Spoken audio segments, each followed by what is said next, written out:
Hey guys, Andrews here. With the Battlefield 2042 beta being over and me having played it for a lot of time, probably more time than most people because I streamed it, I figured I'd put out my final thoughts on the Battlefield 2042 beta and just what I think needs to be fixed, polished, changed, removed, all that sort of stuff. So if you want a TLDR and you don't really feel like listening to the very detailed explanations, the TLDR is I think the game has potential, but it needs a lot of work. Now, I don't think that will satisfy most of you, so I'm going to go through each and every little thing that I have written down here. Starting with number 1, mouse input must be fixed. There's some sort of weird forced acceleration, or it's trying to emulate controller input, is from what I heard. Whatever it is, mouse input needs to be fixed. We shouldn't even have to worry about it. Number 2, gunplay is excellent. I would not be opposed to increasing recoil, and I know a lot of people actually were complaining that they thought the recoil was too low. I don't really care. They could leave the recoil the same or increase it. I don't really care. One thing I do know is that console actually does get lower recoil in this game, just like in Battlefield 5. I will link Danny on PC's video where he goes and demonstrates that in the description. To be fair, I really don't think that matters, considering recoil is low to begin with, so I'm not really going to complain about it. Number 3, movement is good. It's a bit clunky at times, particularly when you have to do fast combinations of actions, such as in a fight, you might have to heal and then switch to your plates, and then you have to get up, and it's kind of slow at points, but I think slide hopping is cool. I think the movement speed is good, and I think it has to be that fast in order to get around the maps effectively, with the maps being this big. I don't particularly think anything about the movement is overpowered, and I would honestly like to see them keep it the same or buff it in some way. I'm not entirely sure how. Number 4, maps in general. So Orbital was a more medium-sized map for this beta. I found that it was too large for 128-player Conquest. We will see how it plays with 128-player Breakthrough. I, for one, think Breakthrough will play way better than Conquest in this game, particularly for the medium and larger maps. Maybe not so much for the smaller maps, but I think Breakthrough will successfully funnel the action better than Conquest ever will. And Breakthrough should probably be a less vehicle-dominated game mode, because obviously in Conquest, the most efficient way to play the game I found was to be in a vehicle, because as infantry you simply can't match the rotation speed or movement capabilities or effectiveness at range that vehicles can. Number 5, I think the success of Battlefield 2042 largely depends on whether or not DICE delivers with Portal mode, which will allow players to do pretty much whatever they want in the game. I think we can all agree on this. I think it would be great for the game. I think it would give the game longevity. I think it would give the game variety and more enjoyment opportunities. I think it would just be a great addition to the game. I don't trust DICE to deliver, though, so they'll have to prove that to us. Number 6, we're going to talk about specialists. Now, me personally, I really don't care about the specialist system. When I was playing, I never really felt like I was dying because of a particular specialist, or I never really felt that the particular specialists were overpowered or in any sort of way. People disagree with that. I think they're disagreeing with it because of the way they made the weapon system work and the gadget system work in this game.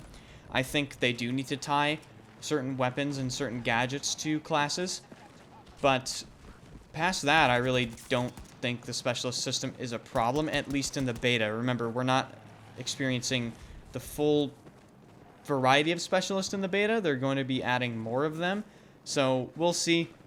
But as of right now, my opinion is I really don't care. I don't really think it matters that much for gameplay, and I think some people might be overreacting. Number 7 is vehicles. Vehicles are the clear-cut and dominant most efficient way to play the game, at least on Orbital, because of the map size. The larger you make the map, the more dominant vehicles are, because infantry simply cannot match the rotation or effectiveness of vehicles.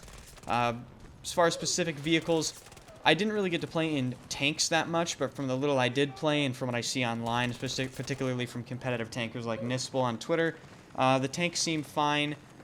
He thinks they're a little better than BF5 tanks, and I'll agree with him there. As far as the attack helicopter, I think we can all agree that is probably the clear-cut and dry, most overpowered vehicle in the entire game.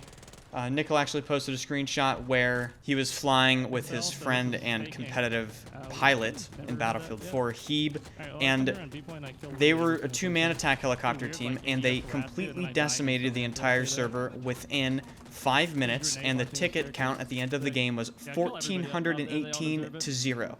And I want to emphasize this, the ticket count was 1,418 to 0, meaning the enemy team lost 1,500 tickets in the same time that his team lost 82 tickets. And the only reason was because Nickel and Heeb were working together in the attack helicopter and probably were killing them in their spawn off the spawn. So if that doesn't really illustrate how overpowered the attack helicopter is right now, then I don't know what will. Transport vehicles seemed fine as a whole. I never really had a problem with transport vehicles in any battlefield. The AA tank, for once, actually, I don't really think it was that overpowered against infantry. I think the AA gun actually wasn't that effective against infantry and took quite a long time to kill. And, you know, it acts more as an AA rather than an infantry farming tool, and I hope that stays the same. Now, last but not least, the scout helicopter. I think they need to tie the point of aim for the scout helicopter to the center of the reticle rather than having to aim left or right of the reticle, because they're trying to simulate the weapons of the helicopter being on the wings of the helicopter rather than the convergence point being center all the time.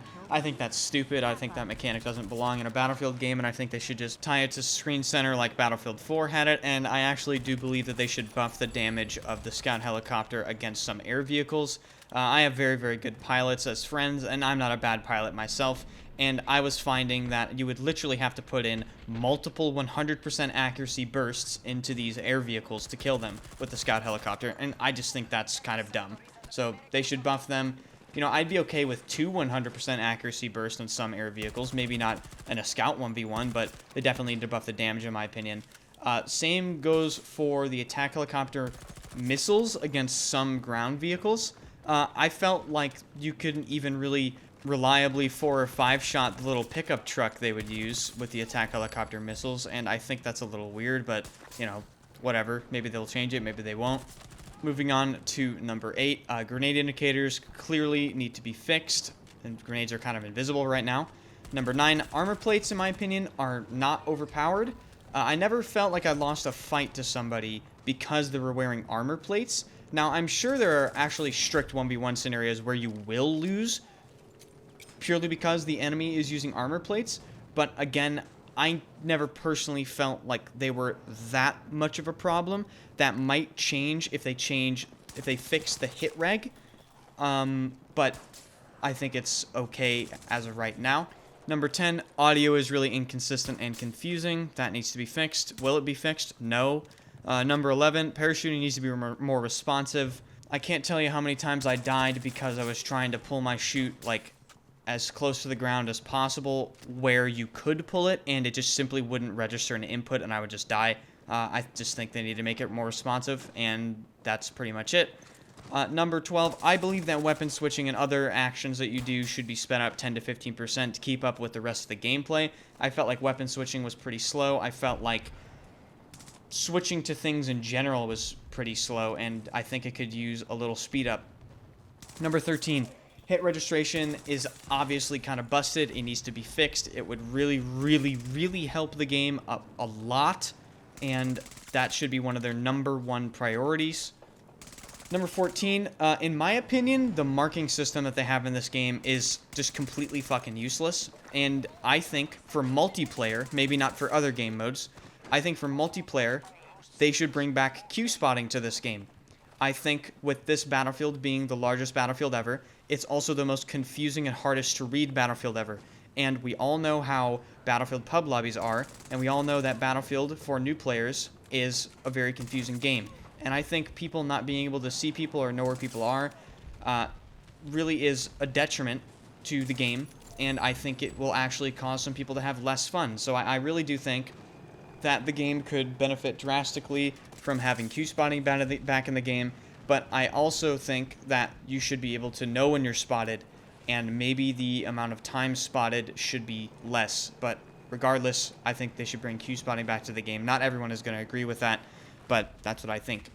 Number 15, the UI is obviously atrocious. I think this is a universally shared point. The UI / UX needs, in my opinion, a complete overhaul. Delete it all, start from scratch. We need our quality of life things back, like minimap size, minimap opacity changing, ADS opacity scaling with icons. We need all that stuff back. I think it's pretty essential to people's, well, game comfort and just customizability. Number 16, lock-ons are quite inconsistent. Sometimes as a pilot you hear them, sometimes you don't. The readability of where they're coming from is quite bad, and I think that has something to do with the UI, again. But they need to fix lock-ons, make them more consistent and readable. Number 17, sometimes player models are quite glitchy in gunfights, particularly in close quarters when you're AD strafing and when people are falling. I've seen people fall from an upper ledge and fall from that ledge into the ground and then pop out of the ground and kill me. So that needs to be fixed for sure. And what I'm talking about in close quarters gunfights is people sometimes are a bit jittery and teleporty. And it's not a problem really with the speed of the movement. It's a problem of, like, they need to smooth things over but keep the speed the same. If you can smooth things over, it's completely fine. So I'm not really sure what would cause an issue like that, but I would like for them to fix that. Number 18, they need to fix the netcode. I think I've said this for pretty much every single Battlefield ever made. And I don't really anticipate them fixing the netcode for this Battlefield, but I'm going to say it anyway because it's a problem. Number 19, optimization is clearly and obviously terrible for not only PC players but for console players as well. I don't really think they're going to be able to work some magic with this game and get it running at 300 FPS, even on the highest systems, you know what I mean? I think they're going to need to pull some voodoo witchcraft to actually make this game run well. We'll see if this game has DLSS on launch and what that does for the game, but I think this game is going to be plagued by just running like ass for its entire life cycle. Hopefully I'm wrong, but I don't really see what they could do to make it run that much better, if you know what I mean. But I really do hope I am wrong on that. And my 20th observation, this game in its current state, even in the beta, is more fun and more engaging than Battlefield 5 ever was. And I experienced that today when I streamed the beta every single day when it was available. I streamed the beta for, I believe, 14 hours on the first day, and I streamed the beta for a long time on the second, third, and fourth day, and I really didn't even get close to how annoyed I get with Battlefield 5 on stream. And I went to stream Battlefield 5 today, and I'm not even kidding you, I wanted to end stream and not play it at all within 10 minutes. And I played the beta for 10.5 hours straight on the first day. I haven't done that in literal years with any game, regardless of anything. So, yeah, this game, even in its current state, beats the shit out of Battlefield 5, and I think the potential for this game to be good is there. It's just a question of, does DICE actually want to make a good game? Do you guys want to make a good game, DICE? We want you to make a good game. Now, it's up to you. So, those are my thoughts on the beta. Those are my final thoughts. Yeah, let me know in the comment section, what do you guys think? What did you guys think of the beta? What do you think of this video? If you like the video, hit the like button. If you like the video, hit the subscribe button. I plan on putting out content all the way throughout Battlefield 2042, and I stream every single day at twitch.tv/Enders. Follow me on Twitter at EndersFPS and join the Discord. Thank you guys so much for hanging out, and I appreciate you watching the video. Thank you so much.